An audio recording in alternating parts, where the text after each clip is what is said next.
I hear what you're saying. Social distancing is also getting the hospital sector, ramped up with supplies, right? So when you do social distancing, it helps them get the medical supplies in-house right. before you start reopening the country, right? Right.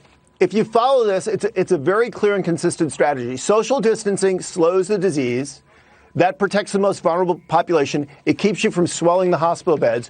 While you're doing that, you're building up medical capacity so you can take care of sick people. And you're buying time, hopefully, for the end of the flu season. And more importantly, to fill out the arsenal, robust testing, therapeutics, prophylaxis, and other things. That is going to allow you to manage the disease. So, it's the debate is still too much about people talking about myopic things when the president is fielding an army, fielding an air force, building a navy, attacking in the Pacific, driving across Europe. I mean, it's like he's Roosevelt and he's at 1944 and the Congress is at 1939.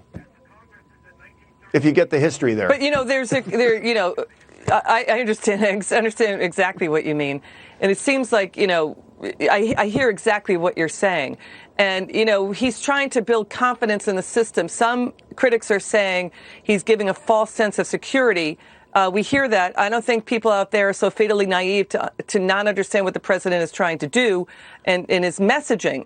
So when we talk about the Defense Production Act and things like that, he's saying we don't need to call on it now because the private sector is stepping up. However, we keep hearing here in New York City, the hospitals literally are a jungle, that the doctors and the nurses are reusing supplies, MacGyvering supplies. So there's a real concern as this sweeps across the country that our hospitals are going to get hit one by one if we don't have a focused effort to get them the supplies now. Well, I think that's the key. One of the key parts of the strategy and why we just can't all go back to work tomorrow is the last thing we can do is let the hospitals get overwhelmed. The best tool we have for that right now is not have people go to the hospital. And the best way to do that is not have vulnerable people get sick. The best way to deal with a shortage of respirators is to not have people need a respirator. Now, again, people forget this. We are way better off than we were on something like 9/11. 9/11, nobody had situational awareness on the medical capacity and capability across this country. Nobody even knew how to marshal supplies and how to surge them in different places. If this had happened in 2001 instead of the 9/11, it would have been way, way worse. But, people forget that we've had 20 years of actually building up the infrastructure to deal with disasters. We are way better off.